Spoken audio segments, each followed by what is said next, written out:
May, ay, may nagtatanong nga pala kung meron daw hiring dito sa amin, sa aming agency.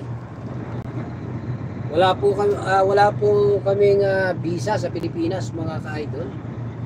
Walang visa ang aming kumpanya ngayon sa Pilipinas. Sa iba na lang kumpanya. Mayroong mga ibang kumpanya na mayroon silang visa sa Pilipinas, kagaya ng NAP. Minsan may hiring sila, minsan 20 driver, sabay-sabay yun, mga ka-idol. Sa NAP. Isa po kasi yan sa malaking kumpanya, yung NAP.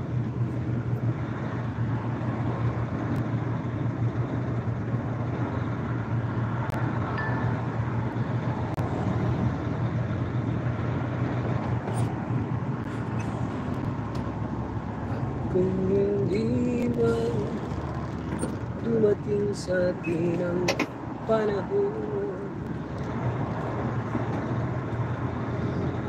Track line lang tayo, track line.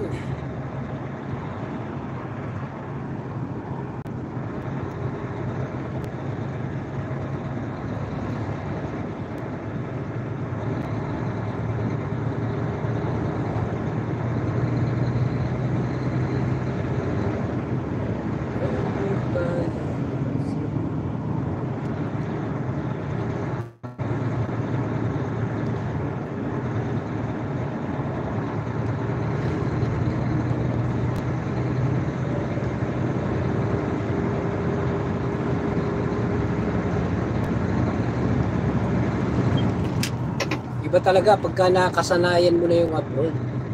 Di ba, mga ka-OFW?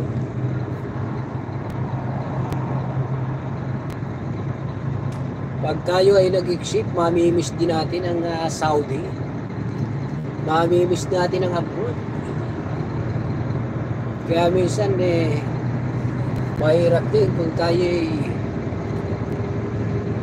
bigla na lang mag-i-exit. Kinakailangan ng pag-i-exit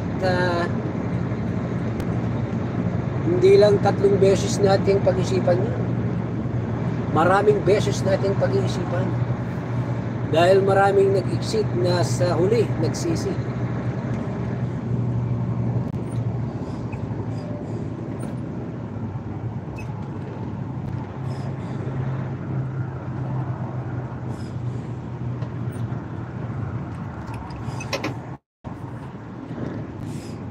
Ang pagsisisi ay nasa huli. Wala sa una. Kaya sabi nga, huwag kang gumawa ng isang bagay na maaari mong pagsisihan. Kinakailangan ang desisyon mo ay laging sigurado. Hindi pwede yung bahala na.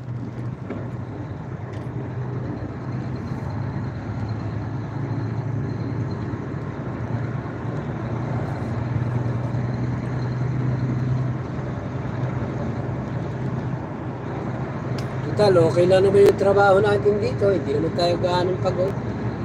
Isa pa, sanay na tayo sa trabaho natin dito sa Saudi.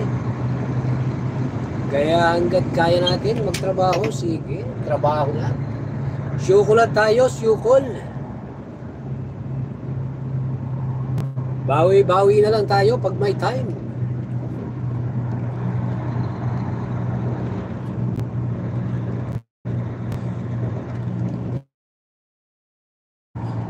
Everybody's watching.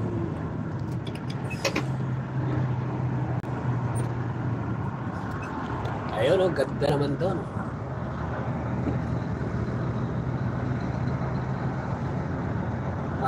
Parang Pasko. O parang piyesta, may Ferris wheel pa. Ayun, mga ka-idol. Wala nga lang ilaw ngayon, Ferris wheel na yun. Pag may ilaw yan, ako po. Sabihin nyo naman, ang ganda naman. Yun, no? Okay.